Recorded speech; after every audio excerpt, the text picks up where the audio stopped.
성탄절은 하나님의 아들이 육신을 입고 이 땅에 오신 날을 기념하는 날입니다. 이것을 가리켜서 성육신 사건이다 이렇게 말을 합니다. 오늘 이 본문은 이 놀라운 성육신 사건을 임마누엘이라고 말합니다. 하나님이 우리와 함께 계시다. 살아계신 하나님께서 우리와 함께 계시다 하는 것이 바로 성육신 사건이라고 하는 겁니다. 세상에 이보다 더 크고 놀라운 사건은 없습니다. 이스라엘 백성들이 40년 동안 광야에서 살아갈 때 그들의 마음을 안심하게 만드는 것이 있었는데 그것이 바로 성막이었습니다. 그들은 성막을 보면서 또 그 안에 존재하는 언약궤를 보면서 하나님이 우리와 함께 계시는구나 하는 것을 알게 되었고, 그 깨달음으로 인해서 그 믿음으로 광야의 험난한 삶을 잘 감당해낼 수가 있었던 것입니다. 성탄은 바로 임마누엘, 하나님이 직접 우리에게 오셔서 우리와 함께 계신 그런 사건입니다. 주님은 오셔서 하나님께서 우리와 함께 계실 수 있는 모든 조건을 이루셨습니다. 마귀의 권세를 멸하시고 우리를 죄에서 구원하시고 영원한 생명을 우리에게 허락해 주시고 또 성령을 보내셔서 영원히 우리와 함께 계시는 사건을 완성하셨습니다. 또 마지막 날에 우리는 또 하나님 나라에서 주님과 영원히 함께 사는 삶을 살게 될 것입니다. 바로 이것이 복음입니다. 이것이 우리의 신앙이고 우리의 소망이고 또 우리의 힘이 되는 것입니다. 옛날에 어느 나라에 임금님이 평민 복장을 하고 일반 백성들의 집을 방문하는 일이 있었다고 합니다. 그런데 이 임금님이 여행을 이렇게 하다가 그 여행이 길어져서 식량도 떨어지고 또 어려운 상황에 처하게 됐습니다. 그래서 한 농부의 집을 찾아가게 되었는데 거기서 며칠을 유하면서 이제 여행에 지친 몸을 회복하게 되었습니다. 이 농부는 이 사람이 누군지는 잘 모르지만 하여튼 손님이기 때문에 정성껏 대접을 하였다고 합니다. 왕은 너무나 고마운 마음을 가지고 그 집을 떠나게 되었고 이제 왕궁에 돌아가서 그 고마운 일을 잊을 수가 없게 되었습니다. 그래서 하루는 시간을 내어 이제 그곳을 찾아가게 되었습니다. 농부는 깜짝 놀랐습니다. 그리고 왕에게 어쩐 일이냐고 이렇게 다시 찾아주셨느냐고 말을 했습니다. 그때 농부에게 왕이 말하기를 지난번에 신세를 참 많이 져서 그 은혜를 잊을 수가 없어서 다시 찾아왔소이다. 소원이 있으면 한번 말해 주시오. 내가 어지간한 것은 다 들어줄 수 있는 사람이니 들어주겠소. 그때 농부가 대답했습니다. 제가 뭐 별로 한 것도 없는데 은혜라고까지야 말씀하실 필요가 있겠습니까? 저는 식량도 넉넉하고 방도 많이 있고 해서 그저 어려움 당하는 사람을 도와드렸을 뿐입니다. 지금까지도 그렇게 살아왔고 앞으로도 그렇게 살 계획입니다. 왕은 그러나 이렇게 거절하는 농부의 마음이 더 기특하게 생각되어서 소원을 말해보라고 거듭 얘기를 했습니다. 그러자 농부가 제가 소원이 있다면 굳이 소원을 말씀드린다면 제가 몇 달이 지나면 환갑을 맞이하게 됩니다. 그때 제 자식들이 정성껏 잔치를 마련할 테니까 손님께서는 꼭 한번 저희 집을 방문해 주셨으면 좋겠습니다. 왕은 이렇게 착하고 욕심이 없는 농부의 마음에 감탄해서 그렇게 하겠다고 약속하고 돌아갔습니다.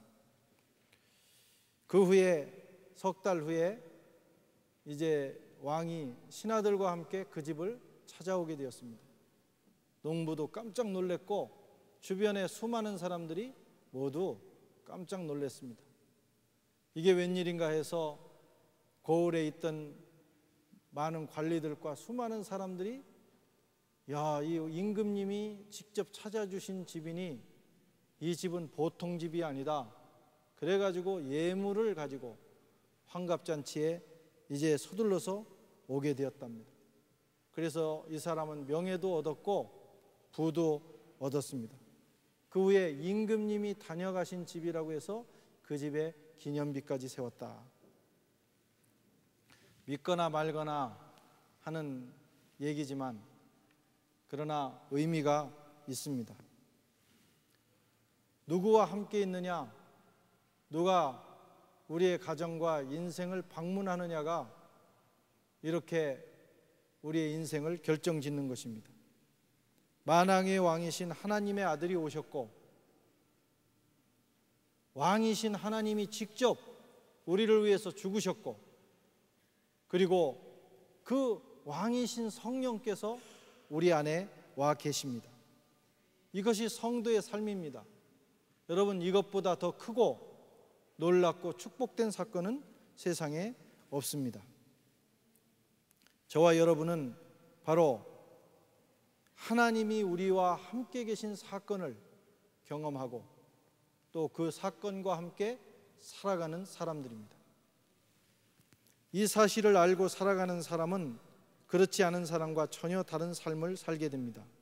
우선 어렵고 불행한 삶의 조건에 좌절하지 않습니다. 사람은 조건을 따집니다. 이런저런 조건이 있어서 성공하고 그런 조건이 없으면 성공할 수 없다, 이렇게 생각을 합니다. 그러나 여러분, 조건이 우리의 인생을 결정짓지 않습니다. 중요한 것은 누구와 함께 누구를 붙들고 살아가느냐 하는 것이 참으로 중요한 것입니다. 미국의 트루먼 대통령에 대한 이야기를 하나 하겠습니다. 트루먼이 은퇴 후에 자신의 기념 도서관을 방문했을 때 그 마을에 초등학생들이 대통령을 보러고 그곳에 몰려왔다고 합니다. 대통령에게 물었습니다. 대통령 할아버지는 공부를 잘 하셨어요? 반장을 해보셨나요? 많은 질문들이 쏟아졌습니다. 그때 그가 대답하기를 나는 사실은 공부를 잘 못했지. 눈이 나빠서 안경을 벗으면 거의 시각 장애인처럼 그런 불리한 조건을 가지고 있었단다. 특별한 재주도 없고 겁도 많은 그런 학생이었단다. 그때 학생들이 고개를 갸웃하면서 물었습니다. 그런데 어떻게 대통령이 될 수가 있었습니까? 그때 대답하기를 그런데 내게는 하나 믿음이 있었단다. 내게 힘이 없을 때 힘을 주시는 하나님을 나는 믿었어. 하나님은 나와 항상 함께 계셔서 내 뒤에서 나를 밀어주셨단다. 그것이 내게 가장 큰 힘이었고 그것 때문에 내가 이렇게 성공적인 인생을 살 수 있었단다. 이렇게 대답을 했다는 거예요. 여러분, 믿음이 있는 사람은 승리합니다. 믿음이 있는 사람은 어렵고 불행한 삶의 조건이 그들의 발목을 잡는 이유가 되지 않습니다. 왜? 하나님이, 전능하신 하나님이 그들과 함께 계시기 때문입니다. 임마누엘, 성탄은 하나님이 우리와 함께 계신 사건의 성취입니다. 여러분, 이 성탄 이후에 우리의 삶의 조건과 환경이 어떠할지라도 그것 때문에 흔들리지 않고 살아계신 하나님을 붙들고 그분과 더불어 승리하실 수 있기를 바랍니다. 또 모든 삶의 현장에서 기쁨과 만족을 가지고 살아갈 수 있도록 임마누엘 신앙이 우리에게 은혜를 주시는 겁니다. 만왕의 왕이신 하나님께서 늘 우리와 함께 계시다는 사실을 아는 사람은 언제든지 어떤 상황에서든지 기쁨과 만족을 누리며 살아가게 돼 있습니다. 17세기에 프랑스의 수도사였던 로렌스 형제라는 분이 있습니다. 이분이 하나님의 임재 연습이라는 아주 중요한 책을 썼는데, 이분의 삶의 특징은 한마디로 모든 일상생활 속에서 하나님의 임재를 체험한다. 이것이 삶의 좌우명이고 그 삶의 특징입니다. 이 사람은 수도원에서 15년 동안 부엌에서 일을 했다고 합니다. 밥을 짓고 설거지를 하고 허드렛 일을 하면서 이 사람은 15년을 보내게 되었습니다. 그런 그가 이렇게 고백합니다. 나는 가장 분주한 시간이나 조용한 기도 시간이나 본질적으로 다르지 않다고 봅니다. 그릇 부딪히는 소리와 소음이 가득하고 많은 사람들이 동시에 내게 무엇인가를 요구하는 부엌에서도 나는 정해진 시간에 기도할 때처럼 평화롭게 하나님의 임재를 유지합니다. 나는 하나님을 사랑하는 마음으로 프라이팬 속의 달걀을 뒤집습니다. 그리고 그것이 끝나고 더 이상 할 일이 없으면 나는 내게 일할 수 있는 은혜를 주신 그분께 내 전부를 바치는 예배를 드립니다. 나는 하나님을 사랑하는 마음으로라면 땅에서 지푸라기 하나를 줍는 일에도 만족을 느낍니다. 여러분, 얼마나 놀라운 삶입니까? 지푸라기를 하나 줍는 일에도 만족을 느끼는 삶. 우리는 많은 좋은 것들을 가지고 살아갑니다. 그리고 우리가 매일 감당해야 되는 일들은 참 고귀하고 좋은 일들입니다. 학업을 하는 일, 구역에서 다른 사람을 돕는 일, 또 여러분 각 부서에서 주님을 섬기는 일, 또 학교에서 만나는 사람들, 직장에서 만나는 사람들을 섬기는 일, 우리에게 주어진 수많은 일들이 있습니다. 그것은 지푸라기를 줍는 일보다는 최소한 귀하고 보람 있는 일들입니다. 그런데 우리가 과연 그런 일들에서 보람을 느끼며 살아가는지, 이것은 내가 할 일이 아니야, 파리에 사는 것은 내가 있어야 될 곳이 아니야, 언젠가는 나는 돌아가서 더 멋지고 화려한 삶을 살아야 돼, 이렇게 하면서 현실을 부정하면서 살아가고 있지는 않은지. 여러분, 그런 사람은 어떤 일을 하든지 불평과 불만을 하며 살아가게 됩니다. 마음에 기쁨이 없고 만족이 없습니다. 자식을 키우면서도, 남편을 도우면서도, 가족을 위해 밖에 나가 돈을 벌면서도 불행한 마음으로 살아가게 되어 있습니다. 그것은 임마누엘 신앙이 아닙니다. 임마누엘 신앙을 가진 사람은 날마다 하나님이 나와 함께 계신 것을 늘 깨닫고 느끼면서 살아가고, 그분과 더불어 살아가는 그 삶은 그에게 주어진 아주 작은 일에도 감사와 만족을 하면서 살아가게 되어 있는 것입니다. 성탄을 맞이한 저와 여러분들 모두 우리에게 주어진 아주 허드렛 일 같은 작은 일에도 기쁨과 감사로 만족하면서 그 일을 감당하는 저와 여러분 되시기를 바랍니다. 그리고 임마누엘 신앙은 죽음도 두려워하지 않는 장엄한 삶을 살아가게 만듭니다. 여러분, 죽음은 두려운 것입니다. 어린아이도 죽음을 두려워하고 인생을 오래 살아간 나이 많은 분들도 이 죽음을 두려워합니다. 죽음은 참으로 무서운 일입니다.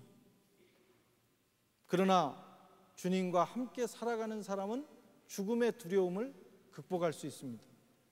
왜냐하면 그분이 생명의 주님이기 때문에 우리가 육체의 장막을 벗은 후에 그때에도 주님은 우리의 생명을 영원한 곳으로 인도해 주실 것이기 때문에 임마누엘 신앙을 가진 사람은 두려워하지 않습니다.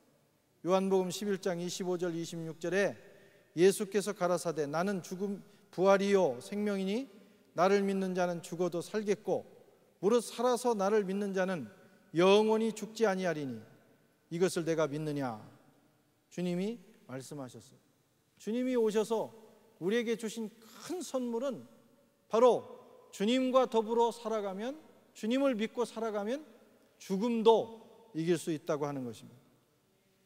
영국 런던에 있는 웨스트민스터 사원에 있는 감리교 창시자 요한 웨슬리 형제를 위해 세워진 기념비에 웨슬리가 평소에 남긴 아주 중요한 세 마디가 기록되어져 있습니다. 첫째는 세계는 나의 교구다 하는 말이고, 두 번째는 하나님께서는 당신의 일꾼은 땅에 묻으시지만 당신의 일은 계속 해나가신다 하는 말이고, 세 번째는 세상에서 가장 좋은 것은 하나님께서 우리와 함께 하신다는 그런 말입니다. 세상에서 가장 좋은 일이 뭐냐? 하나님이 우리와 함께 하신다는 사실이에요. 요한 웨슬리가 마지막 임종하면서 자기의 육체의 장막을 떠나 이제 영원한 세계로 들어가면서 마지막 남긴 말입니다. 세상에서 가장 좋은 일이 무엇인가? 하나님이 나와 함께 계신다는 것이다. 사랑하는 성도 여러분, 임마누엘, 하나님이 우리와 함께 계시다고 하는 이 신앙을 굳게 잡으시기를 바랍니다. 어렵고 불행한 삶의 여건을 극복하고 승리하는 길을 열어주고 삶의 모든 순간에 기쁨과 만족이 넘치는 삶을 살게 만들어주고 두려움 없이 장엄하게 생을 마감할 수 있는 그런 용기를 우리에게 주는 이 임마누엘의 신앙을 붙들고 살아가셔서 늘 삶의 은혜와 축복이 넘치고 승리하는 저와 여러분들이 되시기를 주님의 이름으로 축원합니다. 기도하겠습니다.